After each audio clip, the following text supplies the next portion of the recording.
साथियों, आज इस वीडियो में हम जानेंगे कि अपार आईडी क्या है और इसे हम यूडाइस पोर्टल पर कैसे जनरेट करें।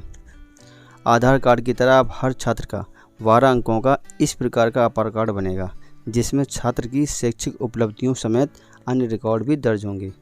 ये one nation one student ID के तौर पर काम करेगा। इसमें छात्रों की शैक्षिक उपलब्धियों जैसे परीक्षा परिणाम, समग्र रिपोर्ट कार्ड, छात्रवृत्ति, सीखने के परिणामों के साथ साथ अन्य उपलब्धियां भी डिजिटल रूप से संग्रहित होंगी। अपार कार्ड बनाने की योजना 3 चरणों में लागू की जा रही है। पहले चरण में कक्षा 9 से 12वीं तक के छात्रों को ये आईडी प्रदान की जाएगी। दूसरे चरण में कक्षा 6 से 8वीं तक और तीसरे चरण में कक्षा 1 से 5वीं तक के छात्रों को अपार यूनिक आईडी प्रदान की जाएगी। अपार आईडी बनाने के लिए आपको छात्र के माता पिता या कानूनी अभिभावक से इस सहमति पत्र के माध्यम से सहमति लेना है। इसके बाद ही आप छात्र की अपार आईडी जनरेट करना प्रारंभ करें।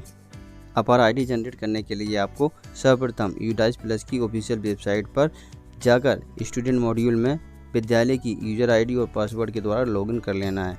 लॉगिन करने के बाद आप देखेंगे कि लेफ्ट साइड में अपार मॉड्यूल ऐड किया गया है। इसी अपार मॉड्यूल पर आपको क्लिक करना है। अब आपके सामने अपार मॉड्यूल का पेज ओपन होकर आ जाएगा। अब आपको यहां से कक्षा का चयन करना है और सेक्शन सेलेक्ट करके गो के बटन पर क्लिक कर देना है। क्लिक करने के बाद देखेंगे कि यदि आपने छात्र का स्टूडेंट प्रोफाइल अपडेट नहीं किया है तो यहां अपार आईडी जनरेट का ऑप्शन खुलकर नहीं आएगा। अपार आईडी जनरेट करने से पहले हमें कुछ सावधानियां रखनी है। जैसे हम जनरेट बटन पर क्लिक करते हैं तो हमें 5 निर्देश देखने को मिलेंगे। सबसे पहला निर्देश दिया है कि student basic profile should be updated, अर्थात स्टूडेंट की जनरल प्रोफाइल अपडेट होनी चाहिए। दूसरा, जो स्टूडेंट का यूनिक पैन नंबर है वो असाइन होना चाहिए। तीसरा, छात्र की आधार की डिटेल वेरीफाइड होनी चाहिए। चौथे निर्देश में बताया गया है कि छात्र का नाम स्कूल रिकॉर्ड एवं आधार कार्ड से मेल खाना चाहिए। 5वें निर्देश में बताया गया है कि स्टूडेंट प्रोफाइल में मोबाइल नंबर अपडेट होना चाहिए। दिए गए 5 निर्देश कंप्लीट होने के बाद ही आप अपार आईडी जनरेट करना शुरू करें। अब इसे हम क्लोज कर देते हैं। अब जैसे यहाँ पर जनरेट का ऑप्शन खुलकर नहीं आ रहा है तो जब तक आप छात्र की प्रोफाइल अपडेट नहीं करेंगे तब तक जनरेट का ऑप्शन खुलकर नहीं आएगा। जैसा कि आप देख सकते हैं कि एक छात्र ये है जिसके सामने जनरेट का ऑप्शन खुलकर आ रहा है, क्योंकि इस छात्र की जनरल प्रोफाइल अपडेट की जा चुकी है। लेकिन इस छात्र के सामने जनरेट का ऑप्शन नहीं आ रहा है।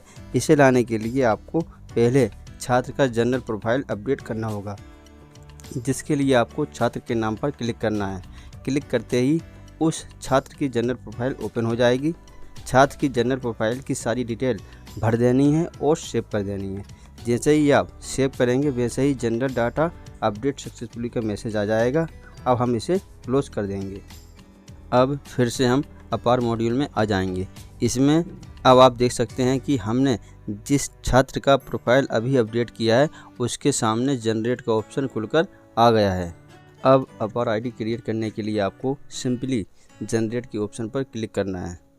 जैसे ही हम जनरेट पर क्लिक करेंगे वैसे ही एक इंटरफेस हमारे सामने आएगा, जहां पर आप देख सकते हैं कि छात्र का नाम, छात्र का पैन नंबर व डेट ऑफ बर्थ आदि जानकारी दी गई है। नीचे छात्र के आधार के लास्ट 4 डिजिट आपको दिखाई देंगे और आधार में लिखा हुआ नाम दिखाई देगा।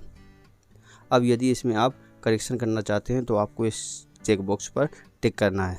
जैसे ही आप टिक करेंगे तो यहाँ से छात्र की जानकारी हट जाएगी। अब आप छात्र का आधार नंबर और आधार कार्ड में जैसा नाम है वैसा टाइप करके लिख सकते हैं।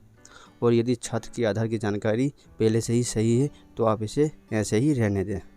सभी जानकारी सही होने पर आपको नीचे की ओर आना है।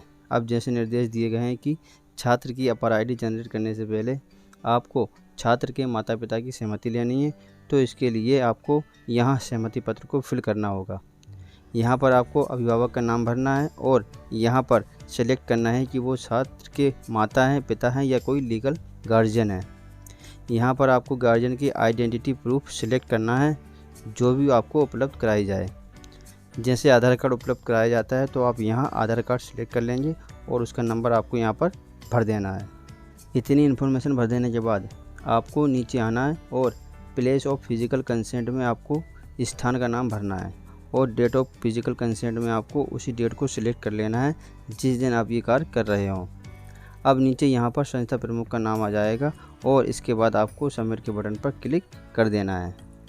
जैसे ही सबमिट के बटन पर क्लिक करेंगे वैसे ही कंफर्मेशन के लिए एक मैसेज आएगा, are you sure you want to generate APAAR ID with consent by father Krishna Kumar, यानी कि उसके गार्जियन का नाम यहाँ पर लिखकर आ जाएगा।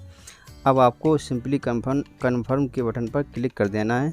कन्फर्म करते ही अपार आईडी क्रिएट सक्सेसफुली का मैसेज आएगा और अपार आईडी जनरेट हो जाएगी और अपार आईडी स्क्रीन पर डिस्प्ले भी होगी।